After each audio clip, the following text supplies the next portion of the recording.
Howdy, y'all! The original Beetlejuice movie is a wonderfully weird movie from the 80s. It's no surprise that it got a sequel. It is a surprise, however, that it took 35 years for it to get a sequel. But hey, there's a lot of excitement for this film. Certainly a lot of marketing behind it, if anything else. I like the original movie just about as much as the next guy. So I was excited to see Tim Burton come back to do Beetlejuice 2, or Beetlejuice Beetlejuice 2024 AD. Even if his output has been rather trash lately. Is this movie just another bad legacy sequel to toss on the pile, or does it hold a candle to the first film? Let's find out. Okay, before I get into the review, I have to go over my experience watching this movie in the theater. So you know how when you're at the cinema, you'll be watching the trailers for a bit, and then the side curtains will roll back for the full aspect ratio of the feature presentation. Yeah, guess what? The theater I went to, which I'll keep censored for security reasons, forgot to roll back the curtains before the film started. So the sides of the projected image were shot on the curtains, obscuring that portion of the screen. Also, at one point in the movie, there's subtitles you have to read, and the bottom text was partially cut off, making it really hard to tell what was being said. I'm not joking. About halfway through, I got up to use the bathroom, and on the way back, I told one of the concession workers about the screen issue. And then a little bit later, after I had already sat back down, the audio cut out for a few seconds, the lights in the theater started back on, and then the curtains finally pulled back, giving us the full aspect ratio. Now, I know this has nothing to do with the actual quality of the film itself, but I found it appropriate to bring up here because first off, I found the whole thing to be kind of funny, and second off, I found it to be a pretty apt thing to happen to this film in particular. But before I get too negative, let's go over the bare basic plot summary so you don't get confused. Beetlejuice's ex-wife, Dolores, has come back to try to kill the ghost with the most. On Earth, Winona Ryder's daughter, Astrid, gets tricked into giving her life away to a young ghost, and Winona calls on the help of Beetlejuice to help save her daughter, signing a contract to marry Beetlejuice to get him to help. All of this culminates at the end of the film where a whole marriage ceremony plays out with Beetlejuice and Winona, with Dolores breaking in on their wedding right before they can tie the knot, quickly leading to both demons being banished back to the afterlife, ending the film on a happy note for all of the living characters. The original film features songs from Harry Belafonte, most memorably in the haunting scene where Adam and Barbara make everyone else sing Banana Boat. It's a really funny scene, arguably the funniest in the film. That, mixed in with other scenes where Belafonte's music is present, makes it where when people think of this movie, they often think of his songs alongside it. So it's rather noticeable how this sequel doesn't feature any of his music. Now, granted, this isn't really a problem in and of itself, but the way they handled it is a problem. It's clear that they knew people wanted to hear these songs in the film, so they did. In only one scene. In the worst way possible. It's at the funeral of Jeffrey Jones, I'll explain that later, during which a group of children are singing a choir version of Banana Boat as the casket is being lowered into the grave. It was really bizarre. I don't know if it was a rights issue or something where they couldn't get their hands on the original songs, but if that was the case, they really should have just cut them out altogether, not have this weird choir performance of one of the songs. But going back to what I said earlier about the scene where the characters in the first movie are singing Banana Boat, that's one of its most iconic scenes, and this film knows this, and they try to recapture the magic of that scene, and failed spectacularly. Near the end of the film, in a sequence where Beetlejuice is trying to marry Winona, he possesses all of the other characters to start singing MacArthur Park by Richard Harris. Okay, first off, this song isn't nearly as upbeat as the music of Harry Belafonte, so the scene doesn't work as well because of that right off the bat. The more major problem here, though, is that the sequence goes on for way too long. The Banana Boat scene in the first film lasts for less than 2 minutes. They don't even go through all of the song there. I'm half convinced they go through the entirety of MacArthur Park here, and in case you don't know, that song is 7 minutes long. To be fair, I think they shortened it slightly, but they didn't shorten it enough. The scene overstates its welcome. Also, it just makes no sense for why Beetlejuice would make everyone else sing this song. In case you forgot, in the first film, it's established that Adam likes Harry Belafonte's music from the very start.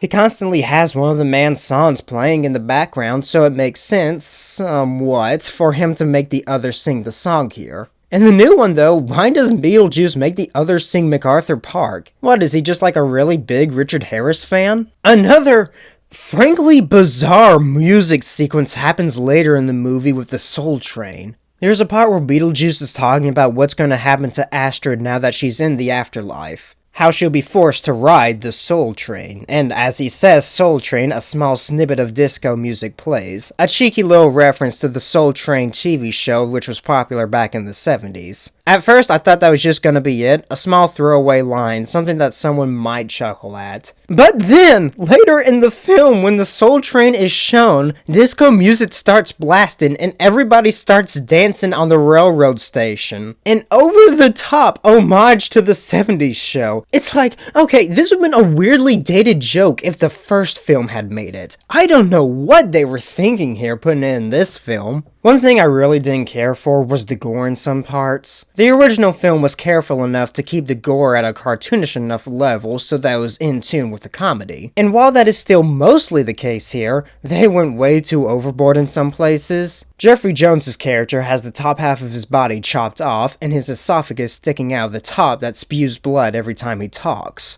Now, I wasn't bothered by this, but I can very easily see someone who's squeamish with blood not being able to stomach it. But worse than that is two scenes with a baby Beetlejuice. About halfway through the movie, Beetlejuice has Winona Ryder give birth to a demonic baby version of himself. It tries to play it for laughs, but believe it or not, demonic childbirth isn't something that lends itself well to comedy. It's not helped by how it plays out either. The infant literally explodes out of Winona in a sea of liquids. It's not funny, and it would probably make some people pretty queasy. But even then, it's not even half as bad as the other sequence with baby Beetlejuice. Near the end of the movie, Astrid gives birth to the demonic newborn. Blood splashes out, followed by the little demon. I already know I'm gonna be playing footage from The Fly, because that's honestly what this scene reminded me of. Except there it made sense because that was a hard R horror film, and this is supposed to be a comedy.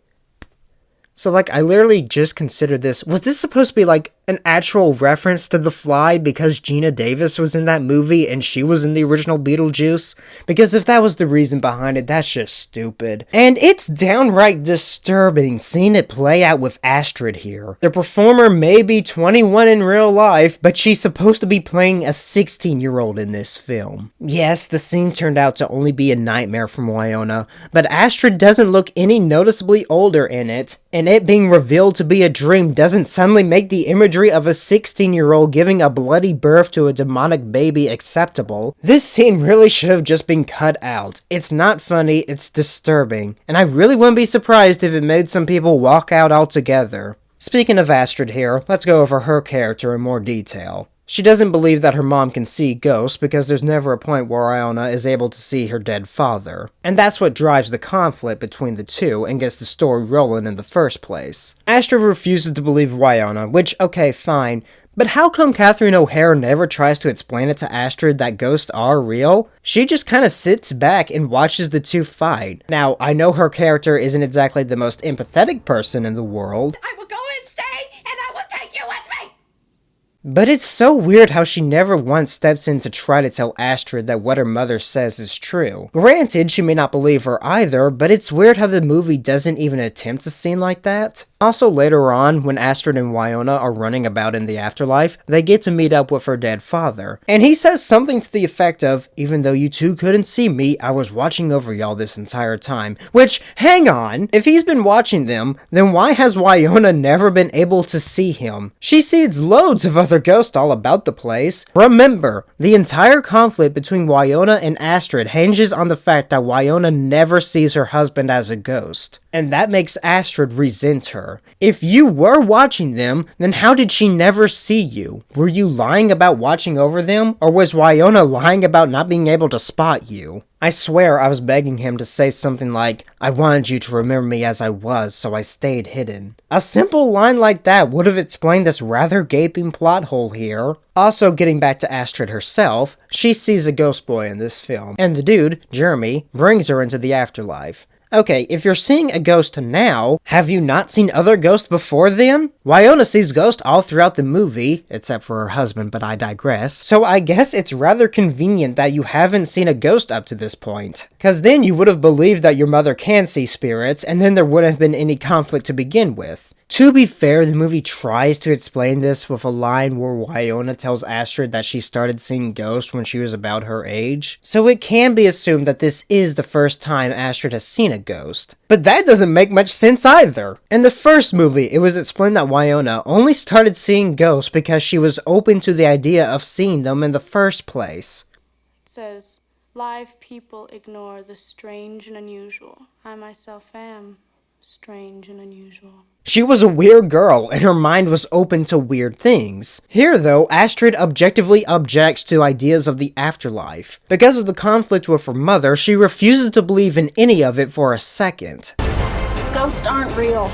Only gullible people believe that kind of crap. So how, pray tell how, was she able to see Jeremy here? Another minor thing I found odd is with the character Bob.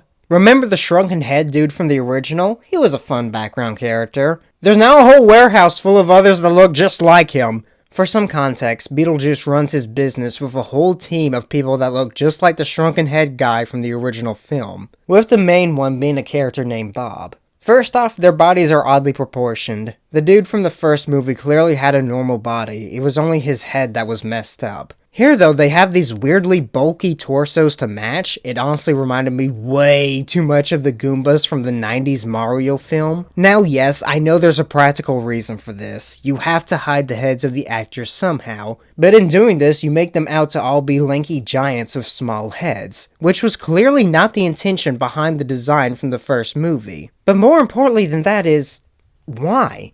Why would Beetlejuice only staff shrunken head victims to work for him? Remember, this is just the look of how this dude died in real life. So did he just search throughout the afterlife for a team of people like this to work underneath him? I don't know about you, but one of my favorite aspects of the first film was seeing all of the creative death designs in the afterlife. But having so many of the dead guys here just be a copy and paste of the same shrunken head design is honestly lazy. Now to be fair, this film does have other creative death designs in other parts, but having the same death design for all of Beetlejuice's employees feels like such a missed opportunity for great comedic potential. Oh, also near the end of the movie, all of the shrunken head guys escape into the real world, and they're never rounded back up, so I guess the movie just ends with 20 or so shrunken head dudes roaming amok in Connecticut. Alright, now let's address the elephant in the room. Yeah, he wasn't coming back for this movie. Thank the Lord. Okay, to give credit where it's due, I actually like how they wrote around him here. It would have been easy for them to just say that he left between films or something like that, but no, it's explained at the beginning of this movie that he was killed in a shark attack. It's actually kind of the inciting incident of the film because his death brings everyone together for the funeral. And they don't just have someone say who is attacked by a shark neither, they actually have a nice stop motion segment playing along to show how he died. And throughout the afterlife, his character has the top of his body chopped off, and later his tombstone is in the shape of a shark's fin, which actually got a bit of a chuckle out of me. I found it overall to be a creative way to write around the actor who, in case you didn't know, granted though, they might have still included too much of this guy here. They have his portrait on the wall of his funeral and his picture on his tombstone, when they really should just cut out his likeness altogether from the film. Really, why even go out of your way to write around the actor if you're just gonna show his face in pictures anyway? Also, there's a scene later in the film where Catherine O'Hara is screaming into the camera, and she says it's to get over all the negative emotions from all of the terrible things that her husband has done in life. And it's like,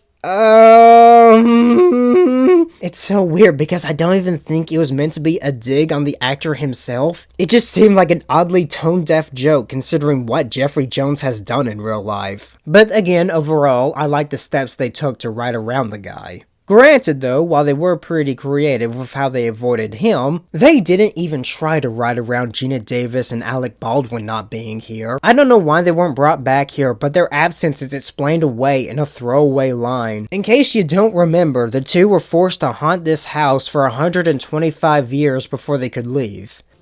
Dear ladies, you spend 125 125 years on Earth. Actually, in that house. So why are they still not here in the sequel? Well, at one point, Wynonna tells Astrid that the two had found a loophole and they had just left. Weird, I was under the impression that they enjoyed sharing a house with the others, but I guess I read that wrong. Okay, being fair, I know why they're not here. The two have noticeably aged since the first film, and it does in fact make no sense for why a ghost would age. So unless the filmmakers wanted to try to explain why they aged after death, or even worse, attempt some sort of de-aging effect on the two, there was really no way to have them present and have it make sense. Speaking of age actors, Michael Keaton. Okay, let me make one thing perfectly clear. Michael Keaton was the highlight of this movie. He was on point as Beetlejuice. He had the same exact energy he had back in the original film, which is honestly impressive. And thanks to the heavy makeup he has in the role, you honestly don't notice how much he's aged in between films. So his character avoids the problem that Adam and Barbara would have faced. Seriously, bravo to Keaton in this role. He did amazing. Granted, the actual character of Beetlejuice has noticeably been toned down in some aspects. In the first film, he was a randy perv that, let's remember now, tried to marry a 15-year-old. Yeah, I wasn't surprised to see that a lot of that type of stuff was axed from this film. Honestly, he's shown in such a more positive light here that when the marriage between him and Wynonna started up, I really thought she was about to go through with it. Though at that point he does start to act more villainous again, so the wedding had to be cut off. Alongside Michael Keaton, Catherine O'Hara did a great job in this movie as well. She slipped right back into the role flawlessly. Winona Ryder was fine here too. She didn't play the strange child she was in the first movie, but a more well-rounded, reasonable adult. Which makes sense. No one acts like they did when they were a teenager, so it's good that this movie aged her performance along with her character. The only problem with that, though, is that they didn't change her outfit to match her personality. It's just straight up goofy seeing her still dressed up like this because, as I just mentioned, she's no longer the weird girl she was in the first movie. And even if she did act the same, that still wouldn't matter. People don't continue to dress the same as they were when they were teens. Even goths that stay goths later in life usually change up their outfit. It especially makes no sense seeing how she wasn't dressed like this at the end of the first movie. Okay, now let's get into some of the other new characters here, starting with Dolores. I don't like her very much. She appears out of nowhere when Danny DeVito is scrubbing the floors and he accidentally does something and sends an electric shock into several large crates. The crates fall over and pieces of her body fall out. She then staples herself back together and sets out to kill Beetlejuice, soul-sucking anyone and everyone that comes in her way. She is criminally underdeveloped. Okay, she's the ex-wife of Beetlejuice. She's the one that killed him by giving him poison, but before the poison took full effect, he chopped her up with an axe so that they both died. Which is a great setup in its own right. It gives her good reason to go after Beetlejuice. But that's really all she has here. The only lines of dialogue she has in this film is stuff like, "Where's Beetlejuice?" And at the end, she's just taken out with one of the sandworms. And Beetlejuice is later taken out when one of the other characters says his name 3 times again. Could you not have given her character more of a point? I don't know, maybe have her be the one that takes Beetlejuice down, with him taking her down with him. You know, something like that. Having her taken out like this just feels like a forced callback to the first film. And having Beetlejuice taken out by someone calling his name 3 times feels terribly anticlimactic. In case you forgot, the first film actively avoided having that be the way he was taken out for this very reason. So they used the sandworm to give him a more climactic send-off. Granted though, said sandworm clearly didn't do a good job with ending him, so I guess it's only a matter of time before Dolores comes back.